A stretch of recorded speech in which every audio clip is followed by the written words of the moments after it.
घर छाड़ी मुझे हस्टेल आसली विभिन्न प्रकार पिला सह मिसिली सका सन्धार ट्यूशन गली मन लगे मुझे पाठ पढ़ी बेले बेले पड़ जाए घर कथा मन घर स्मृति देखू शयन सके घर कथा भावे मुझे मन मैंने एकुटिया बस खराब कर चारिटा स्कूल बेल बाजिले खेलुता मिसी सांगसाथी घर कथा मन पड़ जाए जो आलोचना कर मिसी सांगसाथी हस्टेल बाहर बेले आखिरे लुह बाहरी जीवा परी सुखी जाए हस्टेल जिते मुझे गली बाहरी भावुए से हस्टेल समय पुणी आसंता केठार सका बेल घंटे रजनी आसी जाए सामान भाव आज किसी कथा से जीवन मन पड़ जाए चारिकांत मध्य श्रेणी अष्टम मुझे कविता लिखी स्मृति मन पड़गले दुख लगे भाई से दिन से कथा सांगसाथी बाली घर कर खाइबार से कथा हाफ पैंट पिंधि बड़ जंगल खड़ी नापी सांगसाथी करूँ केते अड़े मन पड़गले आज दिन लगे मत भारी खुशी पिलादिन से अभूला समय फेरताकी पुणी आसी बजार स्कूल में 4 वर्ष धरी पाठ पढ़ी मुझे खेलकूदे समय काटिले तुम भाई सांग कवि नुहे कविता लिखुचे निरवतार आज बसे पिलादिन से अभूला समय फेरताकी पुणी आसी फेरताकी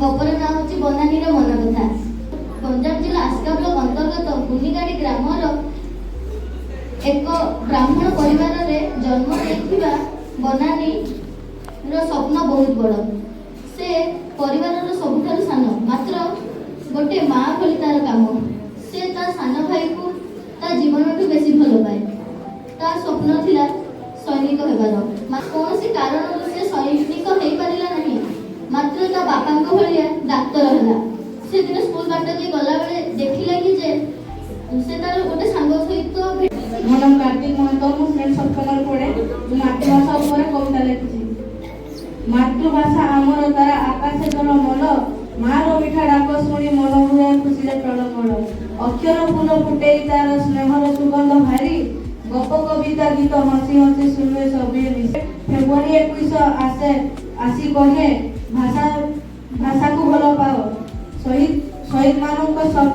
ଗାଇ ଜୟଧ୍ୱନି ଉଚ୍ଚାରାୟ।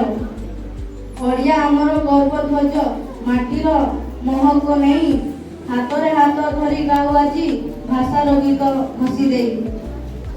ଆସ ଆସ ସବୁଏ ମିଶି ଜଳାଇବା ଜ୍ଞାନର ଦୀପ, ମାତୃଭାଷା ଦିବସ ଆନନ୍ଦ ଭରିଯାଉ ଆମ ହୃଦୟ ଦୀପ। ନମସ୍କାର, ମୁଁ ସୁସ୍ମିତା ବେହେରା, ଶ୍ରେଣୀ ଅଷ୍ଟମ। ମୁଁ ଆଜି ଏଠାରେ ଏକ କବିତା କହିବାକୁ ଯାଉଛି, ଯାହାର ନାମ ହେଉଛି ଶିକ୍ଷା ରୂପକ ଜ୍ଞାନ। ଅନ୍ଧାର ପଥରେ ଗୁରୁର ଆଲୋକ, ରାତ୍ରିର ଯୋଛନା ପରି, ଉଜ୍ଜଳ ଭବିଷ୍ୟ ଗଠନ ପାଇଁ ଚାଲିଥାଏ ହାତ ଧରି। ବିଦ୍ୟାର ଭଣ୍ଡାର ଧ୍ୟାନର ପ୍ରଚାର, କେବେ ହୁଏ ନାହିଁ ଖେଳ। ପର୍ବତ ସଦୃଶ ବିପଦ ଆସିଲେ ଲାଗେ ନାହିଁ କେବେ ଭୟ। ଦୁନିଆଟା ଯଦି ଅନ୍ଧାର ହୁଏ, ଜ୍ଞାନର ପ୍ରଦୀପ ଜାଳିବ କିଏ? ଶିକ୍ଷାର ପ୍ରସାର, ଆଦର ସମ୍ମାନ ଜୀବନକୁ କରେ ଅତି ଗୁଣମାନ। ସତ୍ୟର ପ୍ରତୀକ ସାଜିଥାଏ ଶିକ୍ଷା ରୂପକ ପାଦକୁ ଆଗୁଆ ସୂଚାଏ। ନମସ୍କାର, ମୋ ନାଁ ଶାନ୍ତି ମହାପାତ୍ର। ମୁଁ ଅଷ୍ଟମ ଶ୍ରେଣୀରେ ପଢୁଛି। ମୁଁ ଗୋଟେ ଗପ ଲେଖିଛି, ଯାହାର ନାମ ଅତି ପ୍ରକାର କୃଷି। ଗୋଟେ ଗାଁରେ ଶିବା ନାମରେ ଜଣେ ଯୁବକ ଥିଲା। ସେ ବହୁତ ବୋକା ଥିଲା, ସେଥିପାଇଁ ସେ ଘରେ ଓଲଟା ପଲଟା କାମ କରି ଘର ଲୋକଙ୍କ ପାଖରୁ ଗାଳି ଶୁଣେ। ପ୍ରତ୍ୟେକ ଦିନ ଗୋଟେ ନା ଗୋଟେ ଭୁଲ କାମ କରି ଘର ଲୋକଙ୍କ ଠାରୁ ଗାଳି ଶୁଣେ। ଦିନେ ସେ ମନରେ ଭାବିଲା ଓ କହିଲା, ସବୁଦିନ ମୋତେ ଘରେ ଗାଳି ଦେଉଛନ୍ତି, ଆଜି ମୁଁ କଣ ବୁଝିବି? ତାପରେ ଗଛରେ ଫାଶୀ ଦେଇ ମରିବି, ନହେଲେ ବାଘମାନଙ୍କ ପାଖରେ ଖୁଆଇ ଫେରିବି। ତାପରେ ସେ ବଣକୁ ଗଲା। ବଣକୁ ଯାଇ ସେ ମହାଦେବଙ୍କୁ ପ୍ରାର୍ଥନା କଲା। କହିଲା, ହେ ମହାଦେବ, ମୁଁ ମରିବାକୁ ଚାହୁଁଛି, ମୋତେ ଘରେ ସମସ୍ତେ ଗାଳି ଦେଉଛନ୍ତି। ଏତିକି କହିଛି କି ନାହିଁ, ଗୋଟେ ବୁଦା ଭିତରୁ ବାଘଟି ଆସିଲା। ଶିବ ବାଘଟିକୁ ଦେଖି ଡରିକି ଥରିବାକୁ ଲାଗିଲା ଆଉ କହିଲା, ହେ ପ୍ରଭୁ, ମୋତେ ବଞ୍ଚାଅ, ମୁଁ ମରିବାକୁ ଚାହୁଁନି, ମୁଁ ଖାଲିଟାରେ କେମିତି ମରିବି ବୋଲି। ତାପରେ ମହାଦେବ ପ୍ରକଟ ହେଲେ। ହେବା ସଙ୍ଗେ ସଙ୍ଗେ ବାଘ ଉଠେଇ ଗଲା। ପ୍ରଭୁ ମହାଦେବଙ୍କୁ ଦେଖି ଶିବ ଚିହ୍ନି ପାରିଲା ନାହିଁ। ଶିବ କହିଲା, ତୁମେ କିଏ? ଏଠାକୁ କାହିଁକି ଆସିଛ? ମହାଦେବ କହୁଛନ୍ତି, ମୁଁ ଶିବ, ମୁଁ ତ ପ୍ରାର୍ଥନା ଶୁଣି ଆସିଛି। ଶିବ କହିଲା, ମୁଁ କେମିତି ମାନିନେବି ତୁମେ ମହାଦେବ? ଯଦି ତୁମେ ମହାଦେବ, ତାହେଲେ ତୁମେ ତୁମର ଆଧାର କାର୍ଡ ଦେଖାଅ। ପ୍ରଭୁ ହସିକି କହିଲେ, ଆରେ ବୋକା, ସ୍ୱର୍ଗରେ କଣ ଆଧାର କାର୍ଡ ଚାଲେ? ଶିବ କହିଲା, ତୁମେ କହୁଛ ସ୍ୱର୍ଗରେ ଆଧାର କାର୍ଡ ଚାଲେନି, ପୁଣି ହସୁଛ, ତାହେଲେ ଭୋଟର କାର୍ଡ ଦେଖ। ପ୍ରଭୁ କହିଲେ, ଭୋଟର କାର୍ଡ ବି ସ୍ୱର୍ଗରେ ଚାଲେନି। ଶିବ କହିଲା, ମୁଁ କେମିତି ମାନିନେବି ତୁମେ ମହାଦେବ? ଶିବ କହିଲା, ମୁଁ କେମିତି ମାନିନେବି ତୁମେ ମହାଦେବ? କୁଆଡୁ ଆସିଲୁ କି ନାହିଁ? କହିଲେ କଣ ନା, ମୁଁ ମହାଦେବ। ପ୍ରଭୁ ରାଗିକି କହିଲେ, ମୁଁ ଯାଉଛି, ତୁ ତ ବାଘ କାମୁଡାରେ ମର। ପ୍ରଭୁ ଉଭେଇ ଗଲେ। ବାଘ ଶିବ ଆଡକୁ ଆସିଲା। ଶିବ ଡରରେ ଥରିବାକୁ ଲାଗିଲା। ସେ ଚିତ୍କାର କରିଲା, କହିଲା, ବଞ୍ଚାଅ, ମୋତେ ବଞ୍ଚାଅ। କିନ୍ତୁ କେହି ଶୁଣିବାକୁ ନଥିଲେ। ବାଘଟି ଶିବ ଉପରକୁ ଝାମ୍ପ ମାରିଲା, ଆଉ ସେଇଠି ଶିବ ସବୁଦିନ ପାଇଁ ଆଖି ବୁଜିଦେଲା। ସେଥିପାଇଁ ଜୀବନରେ ଶିକ୍ଷାର ବହୁତ ଆବଶ୍ୟକ, ନହେଲେ ଶିବା ଭଳି କାହାର ବି ଜୀବନ ଯାଇପାରେ। ଧନ୍ୟବାଦ।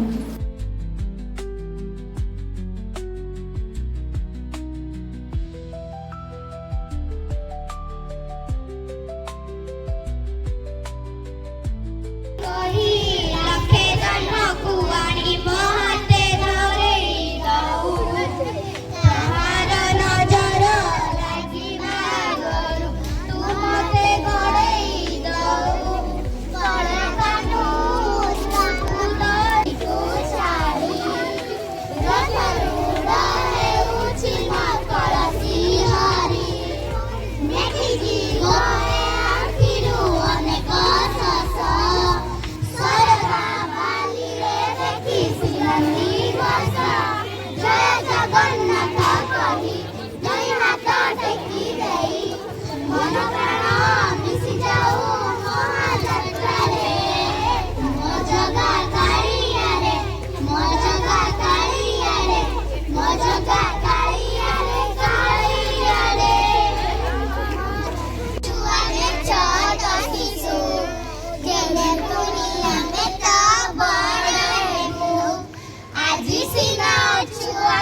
ଭାଇ ଚେମା ଭୁଲ ହେଇଗଲା ଚେମଲୁ ଗାରିଆ ହେଲେ କଣ କହୁନୁ? ଭାଇ ଆଜି ଯେମିତି ହଉ ଏଇ ଗଛଟାକୁ କାଟିବା। ବହୁତ ଦାମୀ ଗଛ, ଚନ୍ଦନ ଗଛ ପରା। ଆଃ କି ବାସ୍ନା, ମୋ ଦେହ ଯାକ ଅତର ଅତର ମକି ଅଛି। ଏଇ ଶୁଙ୍ଗୁନୁ। ହେଲେ ଭାଇ ଧୀରେ ଧୀରେ ଅନ୍ଧାର ହୋଇ ଆସିଲାଣି। ହଉ ଶିମିଳିପାଳ ଏ ଘଞ୍ଚ ଜଙ୍ଗଲ, ଯଦି ବାଘ କି ଭାଲୁ ଆସନ୍ତି? ଆସନ୍ତୁ, ଆସିଲେ ଗଛରେ ଚଢିଯିବା। ହେଲେ ଭାଇ ଯଦି ଭୂତ କି ପ୍ରେତ ହାବୁଡାରେ ପଡିଲେ ତ ପୈତୃକ ପ୍ରାଣଟା। ମୁଁ ଚାଲିଲି ମୁଁ, ଧର ହତିଆର ଧର। ଭାଇ ଚେମା ରହ ଚନ୍ଦନ କାଠ। ମୋର ଦରକାର ନାହିଁ। ହେଲେ ଏକା ଏକା ଯାନା, ହେଇ ତ ଭୂତ ନା କଣ? ହେଇଗଲା ରେ ଭାଇ, ଅଗାଧୁ ସରିଗଲା, ବଞ୍ଚା। ହେଲେ ଚନ୍ଦନ କାଠ ନେବୁନି? ମୋର ଦରକାର ନାହିଁ।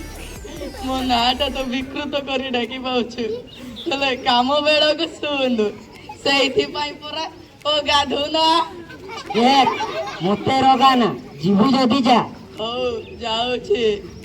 ଚାହିଁଥିବୁ, ମତେ ଟିକେ ଚାହିଁଥିବୁ। ହେଲେ ଭୂତ ଖାଇଲେ ମତେ କିଛି କହିବୁ ନାହିଁ।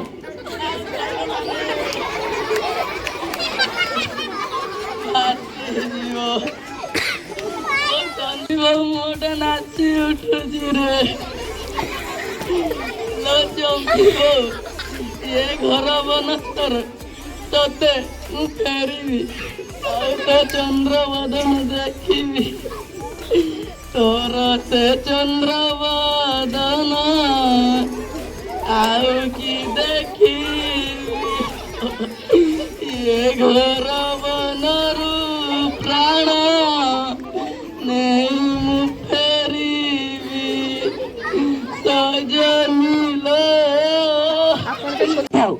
ଏଇନା ପୁଣି ଭେଁ ଭେଁ କାନ୍ଦୁଥିଲୁ ଏ ପୁଣି ସଙ୍ଗୀତ ଛୁଳି ପଡିଛି ହେଲେ ଏମିତି ପାଟି ଭରି କଣ ନା ଜଙ୍ଗଲ ସହିତ କର୍ମୀ ଦେଖିଲେ ବାନ୍ଧି ନେଇଯିବେ ଆଉ ମାଓବାଦୀ ହାବୁଡାରେ ପଡିଲେ ପୁରା ଭାଇ ଏଇଠି ମାଓବାଦୀ ବି ଅଛନ୍ତି କଣ ଜାଣିନୁ କି ତୁ ସତ୍ୟାନାଶଟା ତୁ ମତେ ଭୁଲେଇ ଆଣି ଏ କୋଉ ଖାଲରେ ଠେଲି ଦେଇଛୁ ରେ ଭାଇ